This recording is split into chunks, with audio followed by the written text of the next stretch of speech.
Welcome to episode 3 of the Box Bet Pod. I'm Alex Burgos, editor-in-chief of Round by Round Boxing. Alex, good to be with you today. I am known around the world as Captain Lou Albano. We got a new AKA for last week. He was Bobby the Brain Heenan. Next week, who knows? He's got his RX water, though. I will say that for those of you listening to the audio podcast, product placement is in effect this week.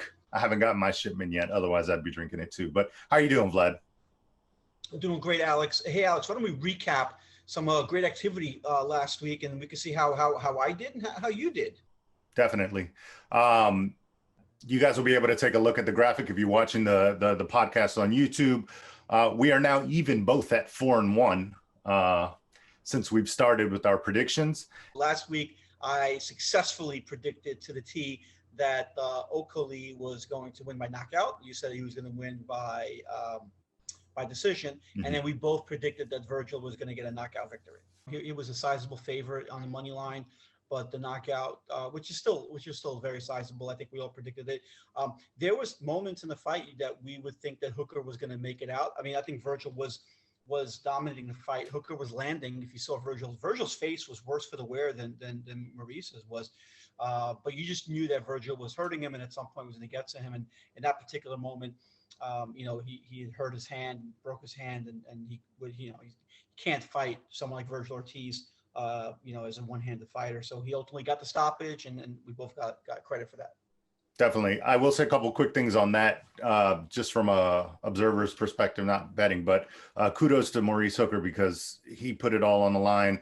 He fought very well, and I still think he gives a lot of guys trouble at that weight. Virgil Ortiz just happens to be really good and on his way up. But Hooker's not done by any means, and I think they spoke about, him being maybe different now that he got knocked out and in the way that he got stopped. But I don't think like he took one shot and was like, not in there anymore. I mean, he took a lot of big shots. He took a lot of pounding to the body, but kudos to both guys. I mean, it was an exciting fight. And yeah, there was a little switch in momentum here and there, which was fun to watch. I mean, you thought that Hooker was going to maybe come on a little bit more, and he definitely gave Ortiz what he needed. He needed rounds, hard rounds. So like I said, kudos to both guys. The one thing I would say about, young, exciting up-and-coming fighters like Virgil, and he campaigns at 147. A lot is talked about the 135 guys, and I don't want to criticize anybody, but when Virgil says he wants to fight anyone, I believe it. I have zero faith that Ryan Garcia and Tank and Devin Haney and Teofimo want to fight each other, will fight each other. I have zero faith in that. I actually get annoyed when I see the comparisons and the matchups, because all these guys have shown is that they just will talk. So Devin Haney will say, I really want to fight Lomachenko, but I'm going to fight Linares right now. And that's just really what it comes down to. Tank is saying, I would love to fight Ryan Garcia, but I'm going to fight, Barrios instead. Whereas Virgil Ortiz, if you gave him a contract to fight Terrence Crawford, he'd sign it. Agreed. Yeah. And that's a whole nother podcast, getting between the 135 division and trying to make sense of that whole thing. Yeah. So as you did note, we're both 4-1. I would have been 5-0 if not for a robbery against Chuck Latito, but so it is in boxing. Nothing is as it is, but good news is that we're doing this for fun. But we are 4-1 each going into this week with a pretty important heavyweight battle fighting at the Rock of Gibraltar. Yeah, and if you haven't seen the photos, check out Matchroom or Eddie Hearn on Instagram. That aerial shot that they put up this week of that setup, man, I was about to book my ticket. That incredible scenery, incredible view. Some either get back or revenge or repeat going on with Alexander Povetkin and Dillian Whyte. But let's move forward and look at some previews and betting lines for this weekend. Like we mentioned, Alexander Povetkin, Dillian Whyte too. How do you see this fight breaking down? All right. So here's the thing. In the first fight, Povetkin landed a crushing left uppercut, right? That was the knockout of the year. So Povetkin was the underdog in the first fight. And the funny thing is, when you look at the lines for this fight, the bookmakers have Povetkin as a huge underdog again. So logic would say that if Povetkin floored him that way and knocked him out after being hurt himself, and you're getting plus money on Povetkin, logic would say take the live underdog, take the plus money where you can bet $25 and get back, 150, and that's, that's just a great return. Like in boxing, will not follow logic, will not follow what what you're supposed to do. I'm just gonna kind of follow the observations I've made on both guys and having watched them quite a bit. So my official prediction is that Dillian Whyte's going to get revenge. Dillian Whyte's going to win, and I'll say Dillian Whyte to win by stoppage. He is a huge favorite, minus 350 to minus 400, depending on the book that you see. But to win by knockout is obviously a little bit lower, and you can get that at, I think, minus 150, Dillian Whyte by knockout. So 4 reasons for why I say Dillian Whyte wins by knockout. So number one, and this is in no order, Alex. So number one, though, you look at the first fight, Dillian Whyte was dominating that fight. Clearly, he had dropped him twice in the opening rounds. Povetkin looked slow. Povetkin just didn't have it in him. I don't know how much longer Povetkin was going to stay in that fight. And it would have been all she wrote. And again, he landed a phenomenal left uppercut. He deserves all the credit for that. But again, one punch can change anything in the heavyweight division. We know that. But short of that one punch, Dillian Whyte's dominating that fight. I can't overlook that. So that's one. Second thing here is we got to look at the age. So Povetkin is coming into this fight this weekend at 41 years old. He is past his prime. The heavyweight division does afford folks to be a little bit older. So you're never really too old to fight in the heavyweight division. But when you have a 41-year-old man fighting a 32-year-old man, you have to lean the edge on a 32-year-old man, particularly if in the body of work when they fought each other last year, the 32-year-old man was dominating the then 40-year-old man. So got to go the edge on Dillian Whyte from just conditioning and age. Next,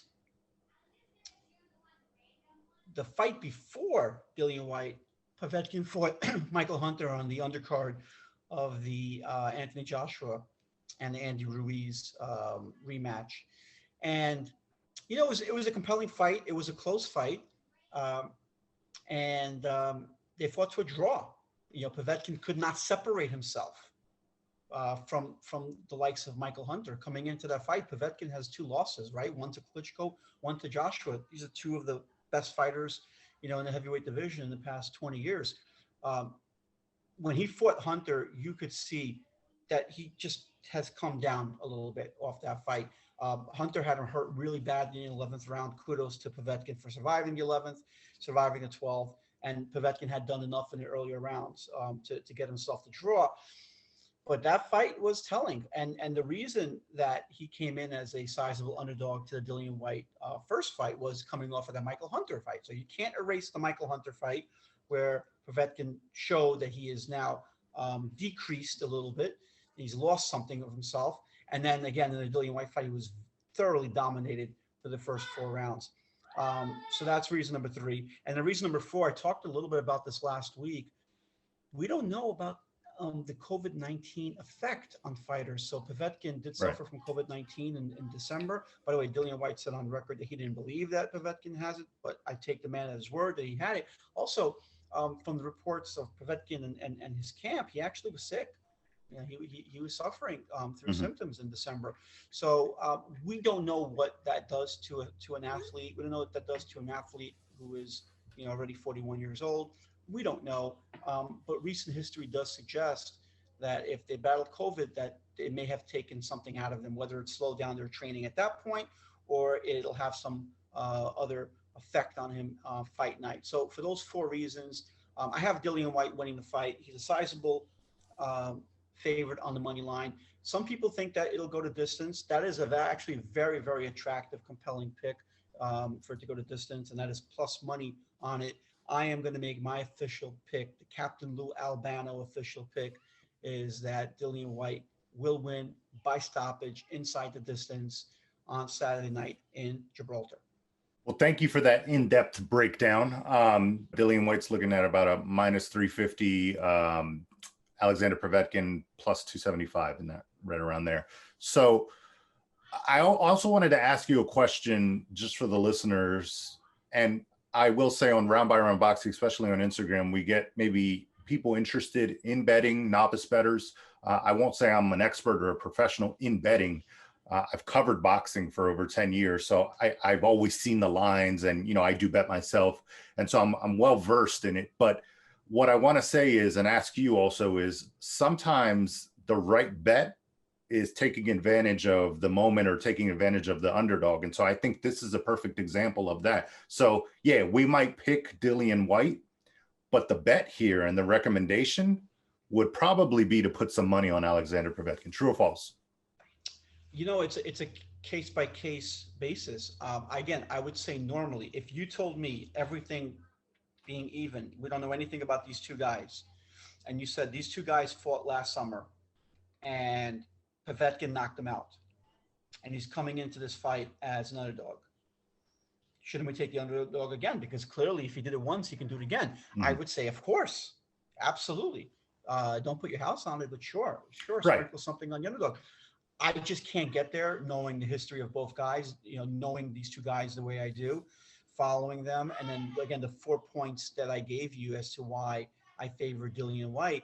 So like if these two guys fight 10 times, I think Dillian Whyte wins 8 or 9 times. And we may have seen last year, that one time that Povetkin wins. But if they fight over and over again, as healthy fighters, Dillian Whyte should win. He's got the advantage. He's younger. He's quicker.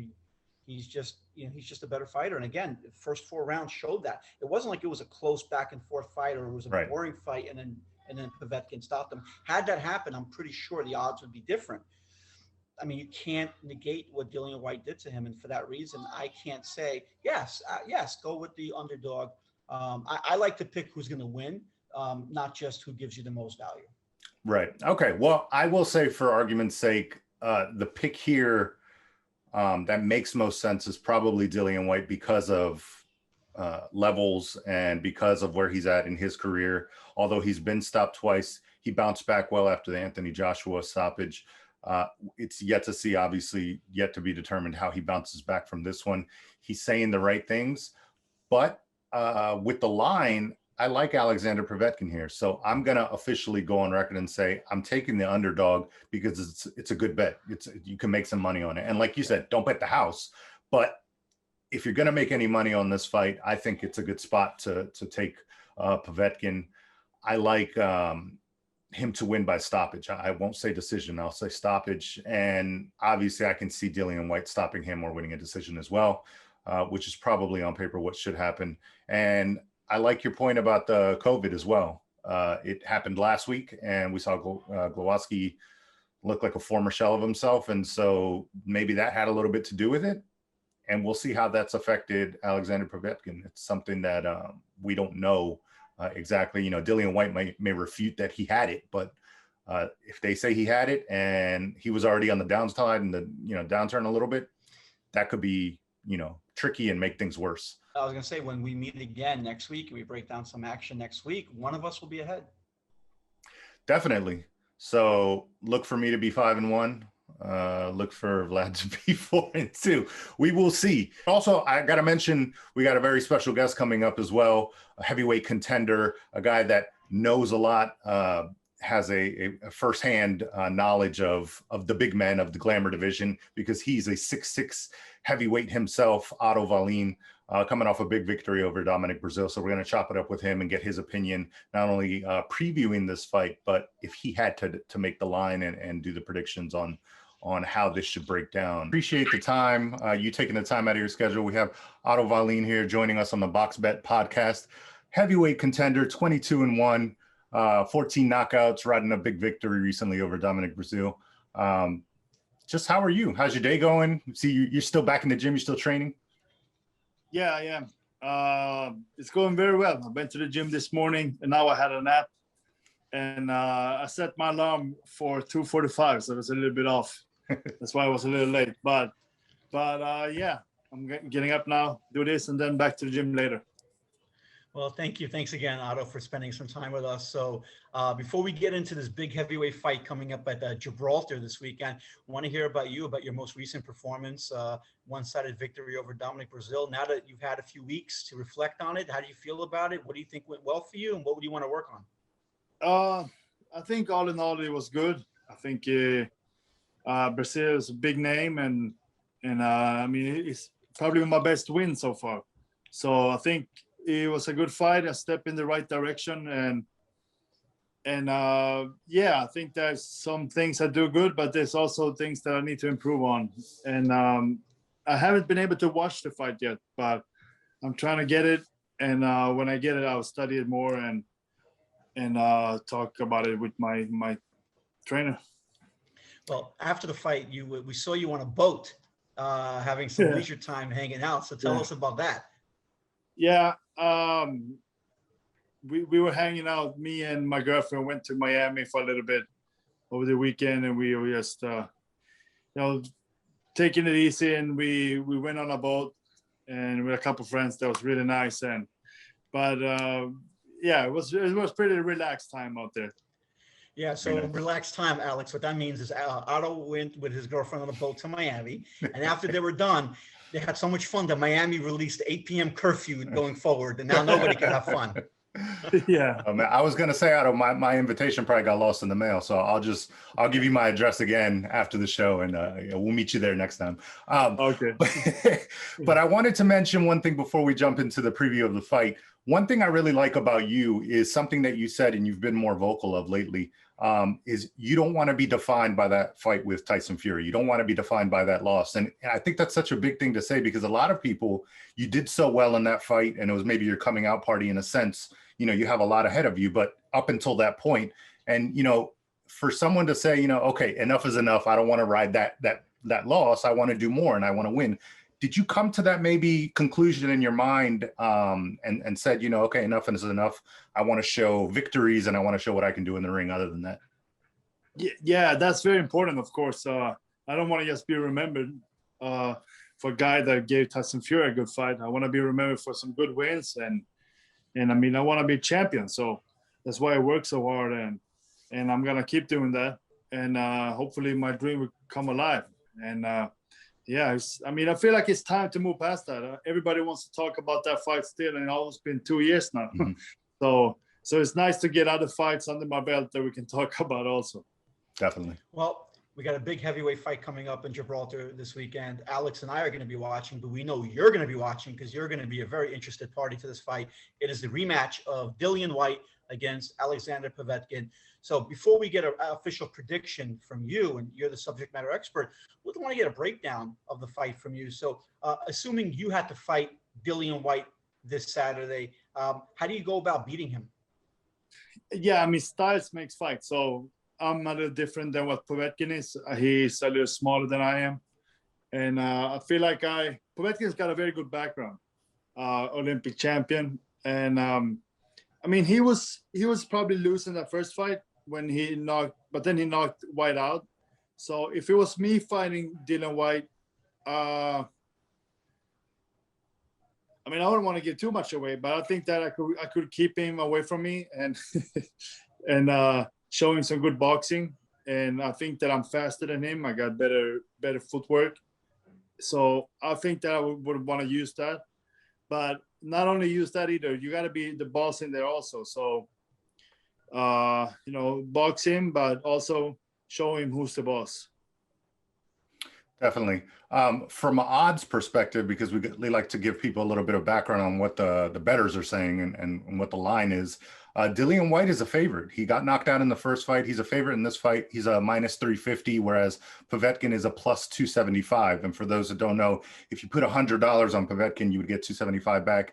You put 350 down for Whyte, and you would get 100 back. So if you had to make the line, Otto, if you were the person making the line for this fight, would you favor Whyte or would you favor Povetkin? And is it a toss-up, or would you have one guy be the clear underdog versus the clear favorite here? Yeah, like I said, I mean, I felt like Dillian Whyte was beating him last time, and he had him down a couple of times until he got caught. So for me, even though he lost last time, I think Whyte would be the favorite. I think that he's probably gonna come out there and box him and be. I think that he's gonna be very cautious and try to fight him smart and not just make sure he doesn't get caught, because he knows that Povetkin has a lot of power now and that he can knock him out. So that's what I think gonna happen. I think that Dillian Whyte, that he's gonna be boxing and put in like a safe performance and win a decision. That's interesting to hear you say that, because prior to Povetkin landing that crushing uppercut, Dillian Whyte was in control of the fight and actually dropped Povetkin twice. So do you think that Dillian Whyte will take the safe route, knowing that he can already hurt and touch Povetkin? I think so, especially early on. I think that he's going to be very careful. And I think that it plays in his favor that the fight has been pushed back, because they was going to fight just a few months after the first fight. And I felt like that was going to be too early for Dillian Whyte, because, being knocked out, you probably need some time to recover. And so I think that it worked better for him that it got pushed back. But like I said, I think that he's going to be very cautious. Maybe if he sees that he can hurt him later on, maybe he try to go for it more. But I'm sure early on he would be cautious. One more question on this fight, and maybe from your perspective, not necessarily having gone through it, but just as a fighter. You hear a lot, and we heard it last week when Maurice Hooker fought Vergil Ortiz, a guy that's been hurt or a guy that's been knocked out, their psyche changes and you go into a fight a different way. Do you think that, a fighter is more fearful of getting touched and getting hit and getting hurt once they've maybe been down or maybe been substantially hurt by an opponent? I think so. I mean, I've never been hurt like that as a pro, so I don't really know. But I know, Dillian Whyte, he was knocked out with Joshua, but he came back pretty good after that. Mm-hmm. I think it's how you take it also. I mean, you can get knocked out. It's going to be like a reality check. So you know that in this case, that Povetkin is very dangerous and can knock you out. So I think that, he knows that now. And I think Dillian Whyte is a pretty tough guy. So he's probably going to, like I said, I feel like he's going to be cautious. But at the same time, I don't think that he's going to freeze up and, just be taken out again. I think that he's probably going to put in a pretty good performance. And like maybe the first knockout was like a reality check, and he probably knows what to work on and all that. But I'm sure it affects him, though. That I'm pretty sure. Yeah, it'll be interesting to see how he reacts to this, because, in the build up to the first fight, he's, didn't shake his hand after the weigh-in. He's taught, I'm going to knock him out. And like you said, it could be a really good. So I think it depends how he takes that reality check. Does he take it in stride and really learn from it? Or is he going to be defined by this? And then maybe it's in his head that, maybe I can't beat this guy. So a lot of big storylines and a lot of cool things to watch. Really cool, Otto. You're going to potentially help somebody make some money because two things I heard you say. First is that you have Dillian Whyte winning, and you have Dillian Whyte winning by decision. So according to looking at DraftKings Sportsbook, the fight to go to decision is plus 225. So the bookmakers are expecting this fight to not go to decision. So anyone that lays $100 on the fight, anyone winning by decision, will get their 100 back plus 225. Anyone that follows you, Otto, and actually puts a bet of $100 on Dillian Whyte winning by decision will get back their 100 plus 300. That is plus 300. So you feel that confident, Otto, that this fight goes the distance? I think so. I mean, I don't want to have people coming after me if it doesn't, but that's how I feel. Maybe that Dillian Whyte's going to try to come after him later on in the fight. But I think early on he's going to be probably very cautious. And if I would have to bet on it, I would make a bet on a decision for Dillian Whyte. Wow, that's great. Alex brought up a good point about getting knocked out. The one thing I noticed about Dillian Whyte is literally hours after getting knocked out, he went on social media and said, I want this rematch. What was that, you think? And is that the fighter just having like machismo, or is that the fighter saying, gosh, like I really had this one, I messed up, I want to run that back? What do you think that was?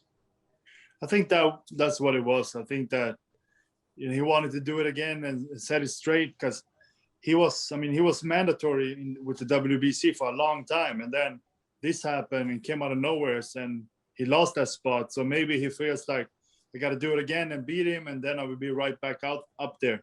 And I don't know. We'll see if that happens.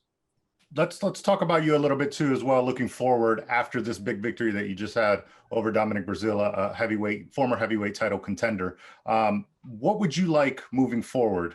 You've been lucky enough to still, be in the ring during this time with the COVID stuff still going on, but what would you like moving forward? How do you see 2021 playing out for you?